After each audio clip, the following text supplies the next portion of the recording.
KTV ప్రేక్షకులకు నమస్కారం.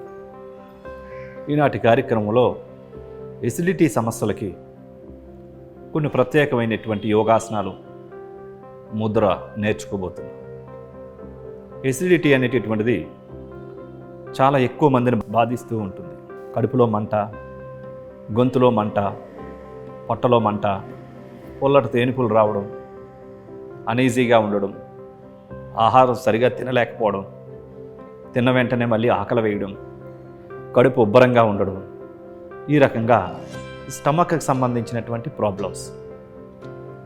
సాధారణంగా అకాల భోజనం అంటే సమయానికి తినకపోవడం, తిన్న ఆహారంలో విరుద్ధ ఆహారం ఎక్కువగా ఉండడం, తద్వారా ఈ స్టమక్కి సంబంధించినటువంటి సమస్యలు ఎక్కువగా ఏర్పడుతూ ఉంటాయి.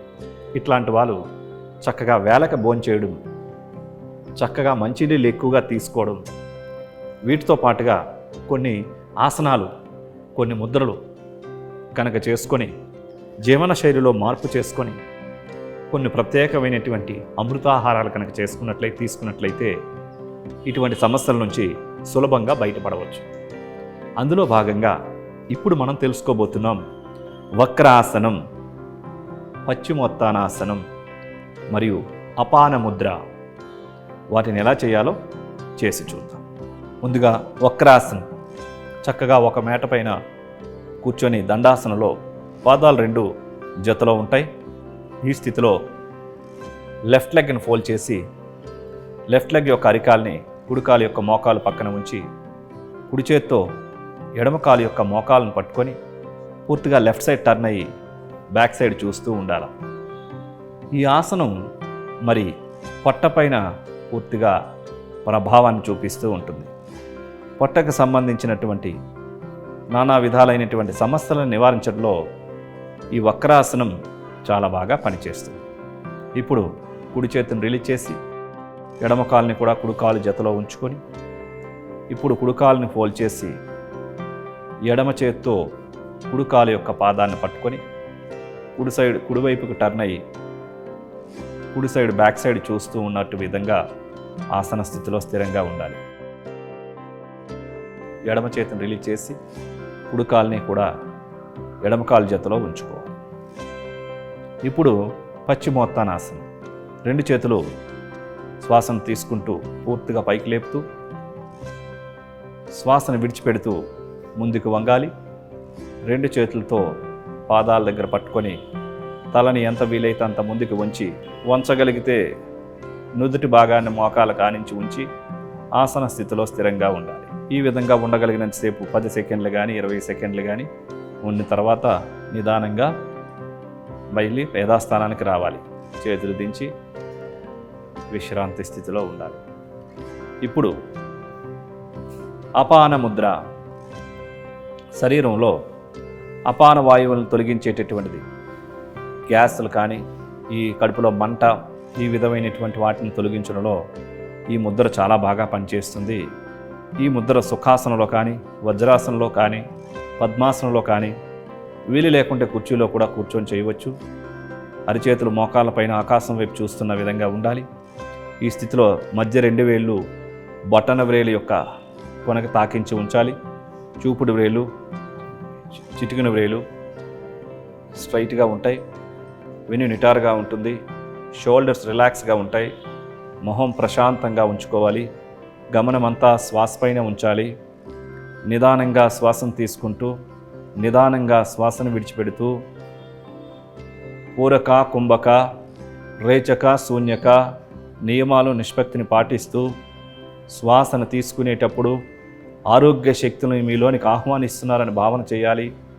శ్వాసను విడిచిపెట్టేసినప్పుడు శరీరంలో ఉన్నటువంటి రోగశక్తిని, రోగాన్ని పూర్తిగా బయటికి పంపించి వేస్తున్నాను అన్న భావన చేయాలి. మరి గమనమంతా, మనసంతా పూర్తిగా శ్వాస పైన కేంద్రీకరించి మరి ఈ రకంగా ప్రాణాయామం చేయాలి. శ్వాసను విడిచిపెట్టిన తర్వాత ఆపాలి.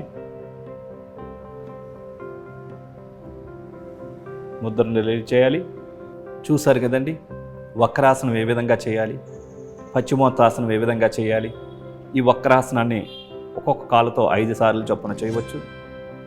పశ్చిమోత్తాసనం పూర్తిగా చేయలేకపోతే ఒక కాలు ఫోల్డ్ చేసి ఒక కాలుతో 5 సార్లు ఇంకొక కాలుతో 5 సార్లు కూడా చేయవచ్చు. మరి అపాన ముద్ర కూడా ప్రారంభంలో 5 నుంచి 10 నిమిషాలు కనుక చేసుకుంటూ ఉంటే ఈ ఎసిడిటీ సమస్య నుంచి పూర్తిగా బయటపడవచ్చు. ముఖ్యంగా బయట ఎక్కువ తిరిగేటటువంటి వాళ్ళు, బయట భోజనం ఎక్కువ చేసేటటువంటి వాళ్ళు, టైంకి భోజనం చేయలేనటువంటి వాళ్ళు ఎక్కువగా ఈ సమస్య బాధిస్తూ ఉంటుంది. కాబట్టి వేళకు భోంచేయడం, మంచినీళ్ళు బాగా తీసుకోవడం, కారాలు మసాలాలు ఇవన్నీ కూడా తగ్గించుకోవడం, తీవ్రత మరీ ఎక్కువగా ఉంటే వాటిని మానివేయడం, వేళకు భోంచేయడం ఇవన్నీ కనుక చేసినట్లయితే, జీవన శైలిని కాస్త మార్పు చేసుకున్నట్లయితే సమస్య జటిలం కాకుండా మీ దగ్గరనే ఆపేయగలుగుతాం. సమస్య జటిలమైపోతే మీ చెయ్యి దాటిపోతుంది. మీ చెయ్యి దాటిపోయిందంటే చేస్తున్న పనులన్నీ ఆపి దాన్నే కేర్ తీసుకోవాల్సి ఉంటుంది.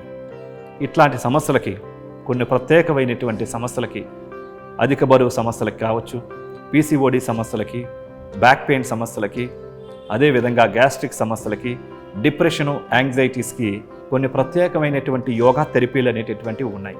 అంటే మందులు లేకుండా సహజ సిద్ధంగా ఆ స్ట్రెస్ లెవెల్స్ని ఏ విధంగా తగ్గించుకోవాలి, వాటికి ప్రత్యేకమైనటువంటి programs, weight loss yoga, inner healing programs, yoga therapies అనేటటువంటివి మా యోగా స్టూడియోలో నిర్వహిస్తూ ఉంటాం. మీరు కింద నెంబర్లో సంప్రదించవచ్చు. చూసారు కదండి, ఈ రకమైనటువంటి యోగాసనాలు, ముద్రలు, ఆహారపు అలవాట్లతో కూడినటువంటి జీవన శైలిలో మార్పు తెచ్చుకోవడం ద్వారా మాత్రమే కొన్ని రోగాలకి మనం స్వస్తి పలకగలుగుతూ ఉంటాం. జీవన శైలిలో మార్పు రాలేనంత వరకు కూడా మరి కొన్ని అనారోగ్య సమస్యలను మనం ఎప్పటికీ పరిష్కరించలేము. కేవలం ఆసనాలు మాత్రమే, కేవలం మెడిసిన్స్ ద్వారా కేవలం మెడిసిన్స్ ద్వారా మాత్రమే కాకుండా జీవన శైలి మార్పు ద్వారా మాత్రమే మరి మానసిక, శారీరక రుగ్మతల్ని నయం చేసుకోగలుగుతాం. ఆ రకమైనటువంటి జీవన శైలిని మార్చేటటువంటి కొన్ని ప్రత్యేకమైనటువంటి యోగా ప్రోగ్రామ్స్ అవన్నీ కూడా మేము కండక్ట్ చేస్తూ ఉన్నాం. Inner healing programs, yoga camps అనేటటువంటివి. వాటిలో పార్టిసిపేట్ చేయడం ద్వారా మరి ఎటువంటి సమస్యనైనా, ఎటువంటి రోగాన్నైనా సరే మనం సమాధానపరచుకోవచ్చు. నమస్కారం. Please subscribe to KTV Telugu. KTV Telugu. KTV Telugu channel.